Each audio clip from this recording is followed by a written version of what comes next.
A friend of mine once posted Ecclesiastes 2:24 on his Facebook page. That verse says, "Eat, drink, and enjoy life." And somebody commented on that post, 2 out of 3 ain't bad. Humorous comment, funny, but if you're missing the enjoyment part of those 3, then 2 out of 3 is 0, right? What good are the pleasures of life if you can't enjoy them? It's like it's like eating dessert without taste buds. There's no value in it. When you lose your joy in life, sometimes it can feel like it's gone forever. You'll never get it back. You wonder, could this just be my lot in life now, from now until I die the rest of my days? Inability to enjoy God's gifts? If you're a believer, the answer to that is no. No, it's not possible. You will experience suffering the rest of your life, for sure, but if you're a child of God, joy is always within your reach.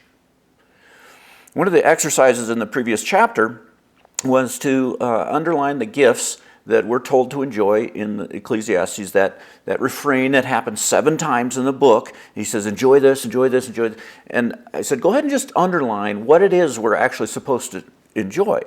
When I did that exercise, I found there were 7 of them. Eating, drinking, work, wealth, possessions, your spouse, and your youth. Now, another part of that exercise was to ask yourself, what do all these gifts have in common? And when I did that, the thing that stands out to me is how ordinary they all are. You notice that? These are just really regular things. All but one of them are blessings that everybody has. Now, the spouse one, that's not everybody, but all the rest, every single person has all these to some degree. You don't have to say, oh man, if I just had those, then I could enjoy life. No, everybody has them. And another thing they all have in common is not only does everyone have them, but everyone has them every day. These are all things you have every single day. So if you can learn to receive enjoyment from God through these 7 gifts, then you will have access to 7 different streams of joy flowing into your soul every day. Every morning of your life, God wraps up 7 gifts for you to reduce your anxiety and to increase your joy, and He packages all that grace in 7 boxes: food, drink, work, wealth, possessions, youth, and family. We all have them. They're all available every day. So, if that's the case, why don't we have more joy than we have? Well, it's because there's 2 joy-killing mistakes, at least 2, but there's 2 that I'm going to mention in Ecclesiastes that can just seal up those boxes tight so that you can't get what's inside them. You can't get that joy. The first joy killer is unrepentant sin. Ecclesiastes has a dual theme. I told you Ecclesiastes is about how to enjoy life. It's actually, there's 2 parts to it. The theme of Ecclesiastes is fear God and enjoy life. Fear God and enjoy life. The fear in God part is essential, because if you seek pleasure in life without that as a guardrail, without the fear of God as a guardrail, you're going to cut yourself off at the knees by seeking pleasure in ways that displease God. And the reason I say that cuts you off at the knees, and it always backfires, is because God doesn't promise happiness to people who displease Him. Ecclesiastes 2:26, to the man who pleases Him, God gives happiness. So if you seek happiness in ways that displease God through sinful ways, you're going to short circuit the whole process. If you're living in a way that displeases God, that's going to cut off your access, your ability to enjoy life. When the teacher of the book here gives young people the green light to pursue their desires to the fullest, at first it sounds like he's really giving them a lot of leeways, like knock yourself out, run after whatever you want. But then he says this, but don't do anything that you will regret on Judgment Day. So he gives them that guardrail. This is Ecclesiastes 11:9. Be happy, young man, while you're young, and let your heart give you joy in the days of your youth. Follow the ways of your heart, whatever your eyes see, but know that for all these things, God will bring you into judgment. So as long as you remain within the parameter of what God permits, then yeah, knock yourself out. Fear God and enjoy life. Leaving out the fearing God part, you'll end up right down in that pit with the teacher. Misery. Hating life. Hating life. So if you've lost your ability to enjoy the pleasures of life, the first step to recovery is to search your heart for areas where you might be seeking happiness through sinful means and you haven't repented. Is there any unrepentant sin that might be provoking God to withdraw that gift of enjoyment and the gift of enjoyability in your life? If so, the solution is simple. Repent. Repent and enjoy God's forgiveness. Now, if you don't find any unrepentant sin in your heart, you search your heart, it's like, I don't see any sin. It seems like all the sin in my life, I'm repenting of it. If that's the case, then there must be some other cause why you're not able to enjoy life. Please don't assume that it's always related to sin. It's not. There are other joy killers. And the other joy killer that destroyed the teacher's joy in life in the book of Ecclesiastes was distraction. Distraction. He got so distracted by the troubles of life and by the way he wished things were that he was unable to enjoy the good in the way things actually were. You get that? He got so distracted by the troubles of life and by the way he wished things were, he failed to enjoy the good in the way things actually were. When you look at that list of 7 blessings, you might look at those and say, those aren't sources of joy, those are sources of anxiety for me. I mean, my job, my marriage, my age, they seem like causes of anxiety, not solutions to it. But isn't it true that most of your complaints about what God, about those 7 things, isn't about what God has given you, it's about what God hasn't given you. The salary you're receiving isn't your problem, right? It's the salary you're not receiving that you wish you were receiving, that extra salary. It's those qualities your spouse is lacking. That's what's bothering you. It's your youth of earlier years that you wish you had back now. We miss the gifts God is giving us right now because we're distracted by different gifts that we wish He was giving us right now. We have a video of my daughter when she was 1 year old. At Christmas morning, she was tearing into a gift. And she was so excited. The gift, it was clothing. It was some clothing item. I forget, it's like socks or what, some kind of outfit or whatever. But anyway, she was so eager. It was the gift was in a bag with a whole bunch of tissue paper. She was so excited about this gift. She's like alternating hands, throwing the tissue papers, like this, trying to get to. And in her haste, she threw the gift too. She threw the clothes and found herself perplexed, staring into this empty bag. It's so funny, the look on her face. She's like, what kind of sick joke is this? No gift. How often, I think this is a perfect illustration of what we do. How often do we do that exact same thing with God's gifts? In our haste to get the gift we have in mind, we just chuck the one He gave us and we don't even see it. We miss it altogether. When you have those moments in your life of discontent, where you're just like, my bag is empty. I'm staring into an empty bag here. There's nothing. God's not giving me any wonderful gift. When that happens, just look around and see if there's a gift lying around in all the tissue paper that you missed. Because that's not what you were looking for. We miss most of God's gifts because they're hidden in the mundane. Think of it. How many meals go by? He says, enjoy your food. How many meals in your life go by without contributing anything to your happiness, the general overall happiness of your life?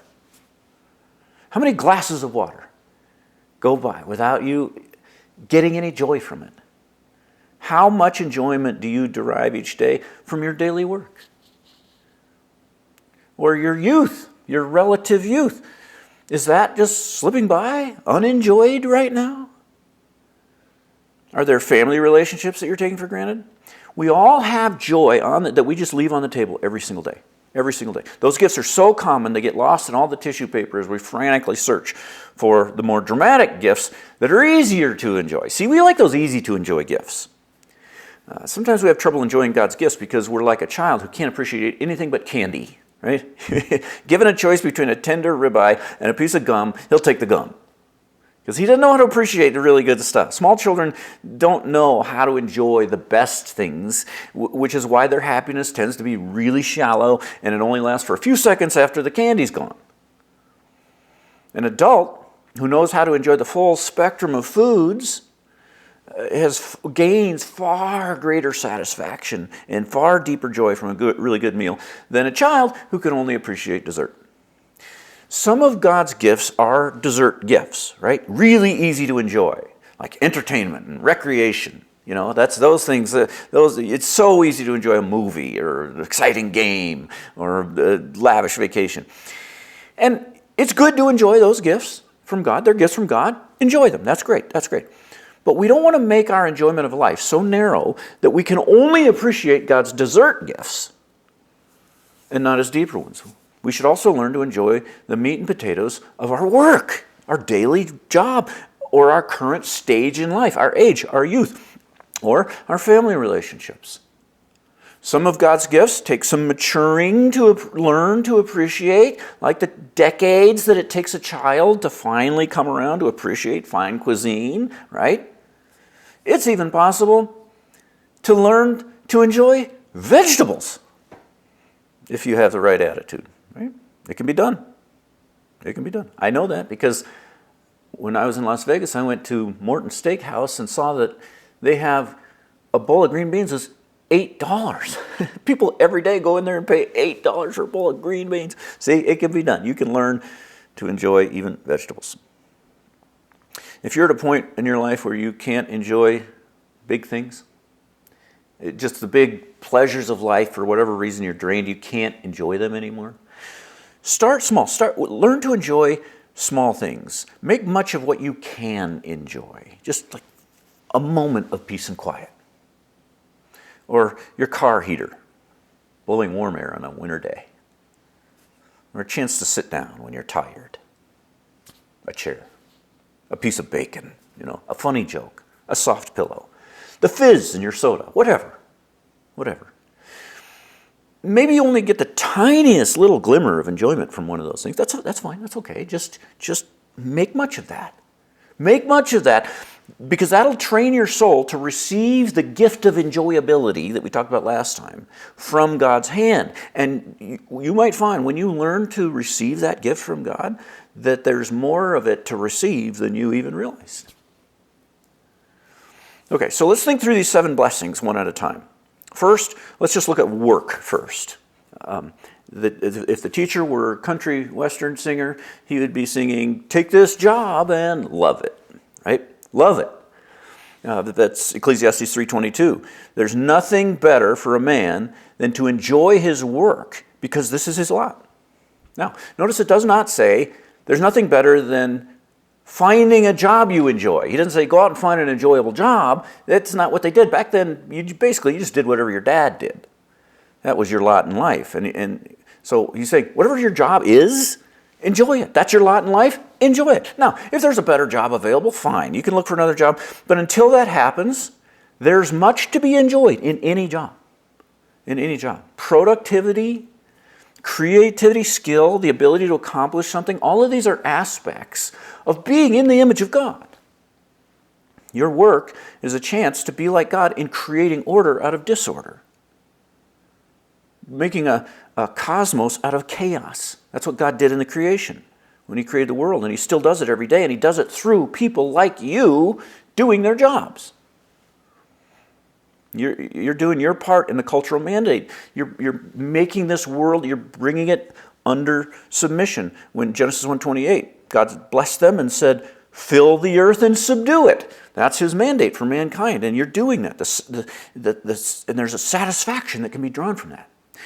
And the satisfaction that can be drawn from just earning an honest living and providing for loved ones. It's a simple joy that you'll miss if you're always anticipating the weekend or quitting time or whatever.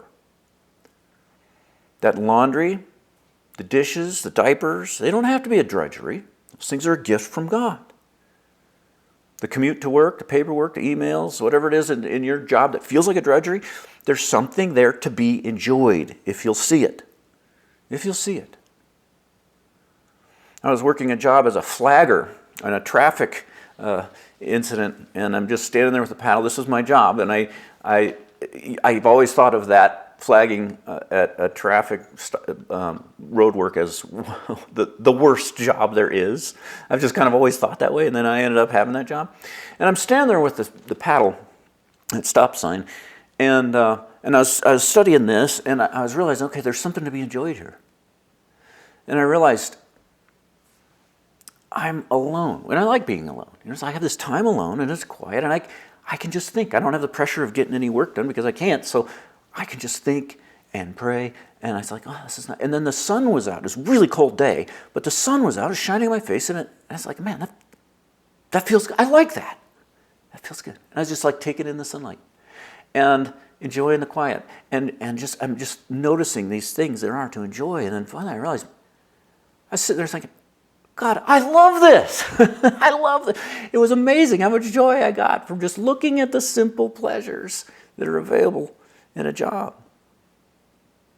Do you know there's even a way to make your work a source of rest?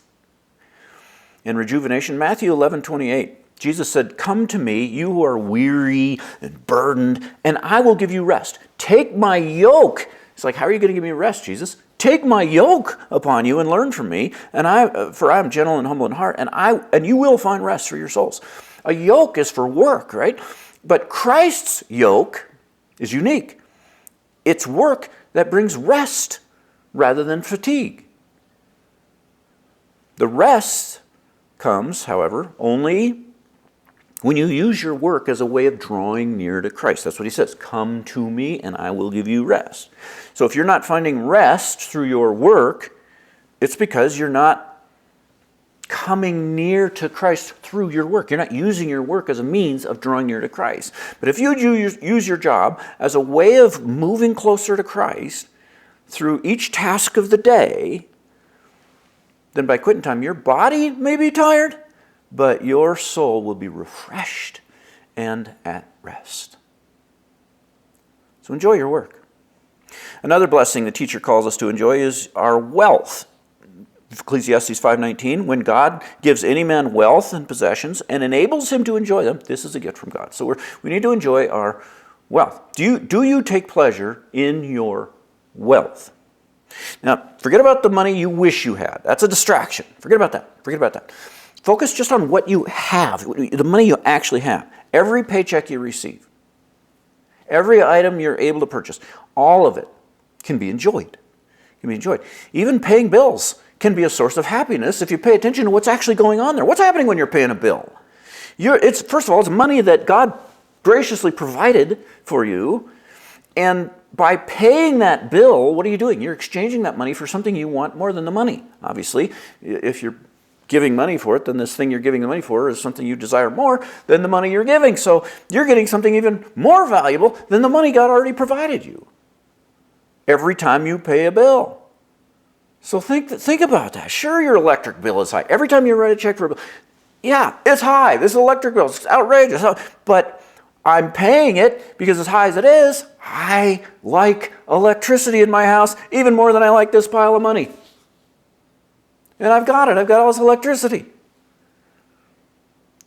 Are you intentional about enjoying the electricity, the plumbing in your house, the cell service, the gas in your car tank, everything else that you pay bills for? How about the paved roads and the street lights and the police protection that your taxes fund? You pay that tax bill. Now, enjoying your wealth, you have to be careful about enjoying money, because if you love money, then your life will be full of grief. Scripture promises that, so you don't ever want to fall in love with money. Don't love money, love God. But part of loving God involves enjoying his kindness expressed through every dollar he provides. Remember, we covered that last time. That's a relational thing you do with God when you enjoy his way of expressing love. And one of his ways is by giving you money. So enjoy your wealth. And then also your possessions. He says when God gives any man wealth and possessions, and enables him to enjoy them. So your stuff, again, this can be a source of anxiety. Between taking care of your stuff, protecting it, organizing it, insuring it, finding a place to store it, possessions can be a source of anxiety. And you fall in love with them and they'll cripple you with anxiety. But if you love God and you value your stuff because of the fact that God gave it to you, then it can be a source of daily joy. Again, get the items that you're coveting out of your mind. Just get that distraction out of your mind. Focus, just look at what God gave you. And don't get distracted by the big stuff. Just a little. How about the socks on your feet? You like those? Your phone, your kitchen table. Think of the difference your eyeglasses make in your life. What if you didn't have those? Just look around your house, the carpet, whatever. What if you made an intentional effort to enjoy each of the material possessions that God gave you? How much joy could you get from that? Next one, youth. Ecclesiastes 11:8. However many years a man may live, let him enjoy them all. Be happy, young man, while you're young. Let your heart give you joy in the days of your youth. Are you enjoying your youth? And hold on. Before you say anything, before you start talking to me about how old you are, just remember, you're younger now than you'll ever be the rest of your life, right? This is the youngest you'll ever be the rest of your life. This verse here isn't just for teenagers when he says enjoy your youth. It applies to your whole life. Look what he says. However, verse 8, however many years a man may live, let him enjoy them all. Not just the first 20 or the first 30 or all of them. Whatever youthfulness and health you still have in your life, are you enjoying it? Or do you miss it? Do you miss out on it? Because you miss out on that joy because you're coveting the youth of your past. Will you miss out on the steak and potatoes of your 40s because you miss the candy of your 20s? And will you miss the countless potential joys of your 60s because by the time you're 60, you finally appreciate your 40s and you wish that you had that youthfulness back? Enjoy whatever youth you have right now as a gift from God. And then eating and drinking. Of all those the ones in the list, the eating and drinking is the one he says the most. He just brings that up again and again. Chapter 2, a man can do nothing better than eat and drink. Chapter 3, there's nothing better for people that everyone should eat and drink and find enjoyment. Chapter 5, it's good and proper for man to eat and drink and find satisfaction. Chapter 8, man has nothing better under the sun than to eat and drink and be joyful. Chapter 9, eat your food with gladness and drink your wine with a joyful heart. Over and over. Daily food and drink are the easiest of the gifts to take for granted because they're so common. We partake so often. We easily miss just the simple pleasures of eating and drinking because, especially in our wealthy culture, because what we do is we make the tastiest meal the standard, so anything less than that is a kind of a disappointment. We're so distracted by the ultra delicious that we can't appreciate the simple pleasures of just daily sustenance, right? A whole pile of gifts from God get tossed with the tissue paper every day when we eat. We fail to enjoy the bologna sandwich and the glass of water because we're thinking about something a lot tastier. Enjoyment of food and drink in your life might sound small, but the teacher in Ecclesiastes doesn't regard it as small. He offers this kind of enjoyment as a solution to some of the biggest problems in life, biggest problems in the world. In chapter 8, he tackles the whole issue of politics and injustice and government corruption and all that. And he speaks of crime and guilty people going free and innocent people being punished and all that. That's a source of a lot of anxiety, right? You watch the news, you turn on the news at night, and how often do you do that? And by the end, you're just like, you can't even, there's so much anxiety. The brokenness of our society is so pervasive and the problems are so massive. And the nightly news can just fill you with fear and anger and anxiety and stress. And it just seems to have no remedy. There's nothing you can do about it. You're powerless. But after describing all that trouble in chapter 8, in verse 15, the teacher finally gets to the remedy and he says this. So, I commend the enjoyment of life, because nothing is better for a man under the sun than to eat and drink and be glad. What's the solution? What's the solution to all that? Eating and drinking. I mean, you can't fix the government. You can't solve the crime problem or the issues at the border. You can't fix the world. Let's talk about something you can fix. Dinner. Right? I mean, maybe you don't have the power to reform the healthcare system, straighten out the tax code, but you do have the power to put just the right amount of butter and sour cream on that baked potato and make it really good. Do that. And so you see what he's doing here. By shifting your attention from these huge things that are God-sized problems down to the little things that God has actually put on your plate, literally, you remind your soul, okay, it's God's place to handle that stuff. Global issues are His, not mine. My stuff, I can deal with fixing food and enjoy that.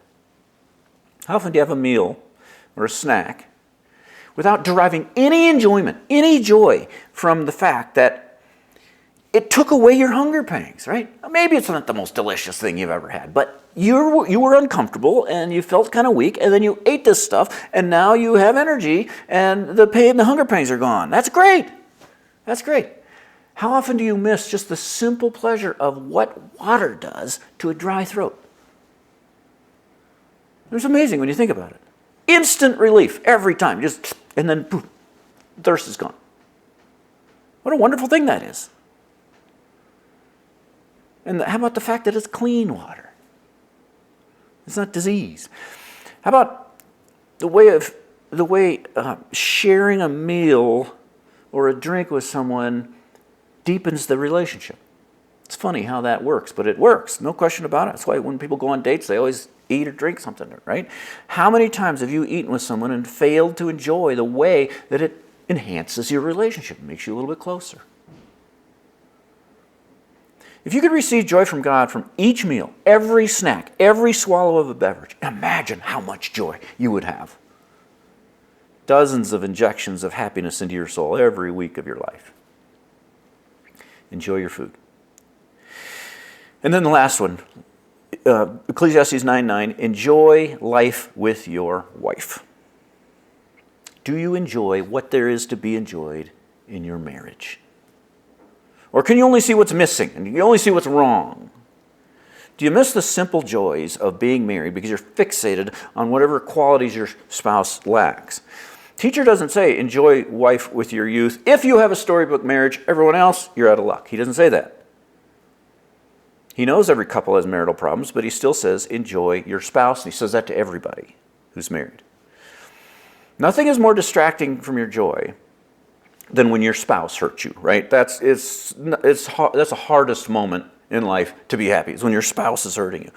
But as painful as your marriage might be, there are still elements of it to be enjoyed. There are. Think of a single person who longs for a spouse. What is that person longing for that you have? Companionship. Imperfect as it may be, still a form of companionship. Someone who has shared so many experiences with you, they are the only ones that can relate to certain parts of your life and your past, because you and that your spouse have been through it together. No one else knows about that. That's a wonderful thing to have in life. That's something single people long for and miss very often. A partner who helps you with income or chores or children or whatever it is your spouse does.